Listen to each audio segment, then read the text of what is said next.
We have been talking about South Africa's immigration crisis, the overcrowded hospitals, the strained economy, the violence on the streets, but there is a question that does not get asked enough. How did many undocumented migrants manage to get official South African documents in the first place? Today, we follow the money, and what we find is deeply troubling. This is a report on Enongene Doris. Before getting to the video, make sure to like and subscribe to the Next Generation Media channel so you don't get to miss out on any of our subsequent videos. Like and subscribe. For years, South Africa has struggled with what is commonly described as an uncontrolled wave of illegal immigration. But the word illegal becomes very complicated when we learn that some of those immigrants were not sneaking through fences or hiding in trucks. They were walking through government offices, paying bribes and walking out with official South African permanent residency permits. So this is not just an immigration problem, it is a corruption problem. And it is one that goes straight to the heart of the South African government.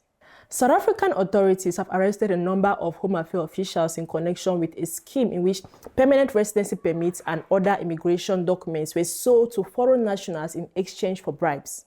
The Department of Home Affairs, which is a government body responsible for managing immigration and identity documents in South Africa, was at the center of this arrest. Officials within the department were found to have been taking payments from migrants, particularly from Zimbabwe, from Mozambique, and other neighboring countries, in exchange for expediting or outright fabricating their documents. So far, we have uncovered that 4 officials who earn less than 25,000 a month have received a total of 16.3 million in direct deposit. The South African Special Investigation Unit, also known as the SIU, as well as the Hawks, that is the country's priority crimes unit, have been involved in investigating and publishing these cases. Some arrests have been made, prosecutions are ongoing, and the full scale of the corruption is still being uncovered.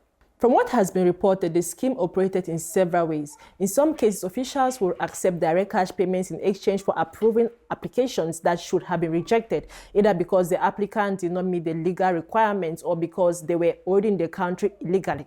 Communication between officials and foreign nationals, with payments via e-wallet ranging from 500 to 3,000, facilitating the unlawful issuing of permits and visa to unqualified individuals. In other cases, officials allegedly created fraudulent records, inserting people into databases as if they had gone through the proper process when they had not. This meant that someone who had never legally entered South Africa could, from a sum of money, suddenly have documents saying they were a legal permanent resident. There were also reports of syndicates, organized criminal networks that acted as middlemen between the migrants and corrupt officials, charging migrants large fees and then passing a portion to the officials in exchange for the documents. If you don't have an agent to pay money, you won't get papers. When you say you never even go inside, so they don't take fingerprints and all of that? They won't take your fingerprints because you just sit there in the shed. After that, they said your paper is fine, it's done. What makes this even more alarming is the scale. This is not an isolated incident of one rogue official. Investigations pointed to a systematic failure. We're talking about multiple officials across different offices involved in similar schemes over a period of years. And when you think about this in the context of South Africa's broader immigration debate, the implications are staggering.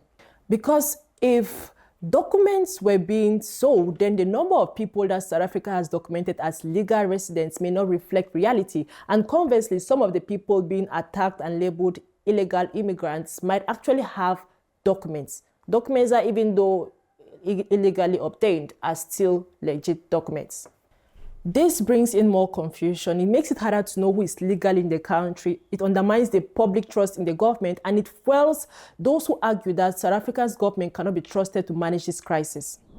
This episode is brought to you by Forgiveness 101, written by yours truly. If you wish to finally let go of the weight of unforgiveness, especially in a world where I think we need to forgive each other a lot more, then Forgiveness 101 is your step-by-step guide to achieving that.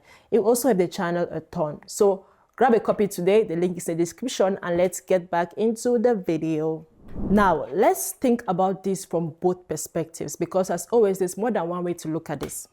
From the perspective of South African citizens who are angry about immigration, this corruption scandal validates some of their deepest frustrations. They have been told the government is managing immigration. They have been told their laws and processes, and now they are finding out that those very processes are being sold to the highest bidder.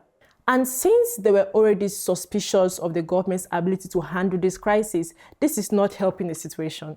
And from the perspective of the immigrants, particularly those who genuinely paid for their documents in good faith, not knowing that or full understanding that what they were doing was illegal, the picture is more complicated. In some cases, there are people fleeing poverty and instability who were preyed upon by criminal syndicates and corrupt officials. So they paid what they thought was a fee for a legitimate service, and now they are at the risk of having their documents being cancelled or being deported or now becoming targets of violence. And then there's a question of accountability. Who is truly responsible for this? Is it the officials who took the bribes? Is it the syndicate who organized the schemes? Is it the government officials who failed to detect this before it went out of proportion? Or is it just a failed system that made it more easy for corruption to take place? The South African Department of Home Affairs has acknowledged the problem and has promised to clean up. The Minister of Home Affairs has spoken up about investigations and the need to digitize and secure immigration records to make it harder for these kind of things to happen. But still, critics argue that the response has been too slow and not transparent enough. Civil society organizations have called for independent audits of residency permits issued over the decade. And on the other hand, some legal experts caution against mass cancellation of documents without proper case-by-case review, because doing so could make tens of thousands of people stateless and undocumented overnight, which itself can become another humanitarian crisis. What this story reveals is something many people already suspected but could not prove, that the immigration crisis in South Africa is not just about borders or culture or job, it's also about governance. It is about what happens when state institutions are weakened by corruption and cannot perform their basic functions. South Africa cannot have an honest conversation about immigration while corruption is still rotting the system. Because truly, as long as documents can be bought, then there is no way to completely ascertain who is in the country legally and even how they got there. Corruption is not a new phenomenon, but what this crisis is teaching me is if you see a protest on the street about policy, it is very wise to suspect that corruption is hiding somewhere. This crisis has many sides to it, and what we are going to look into in the next episode is one that many are asking. That is, why only Black illegal migrants? Because it seems to be that the white illegal migrants are not being bothered by the South Africans. And if that is the case, then why? For now, let me know what you think about all of this in the comment section below, and don't forget to like and subscribe to the Next Generation Media channel so you don't get to miss out on any of our subsequent videos. Bye guys. Bye. Getting too old for this. Oh my god. Oh my god.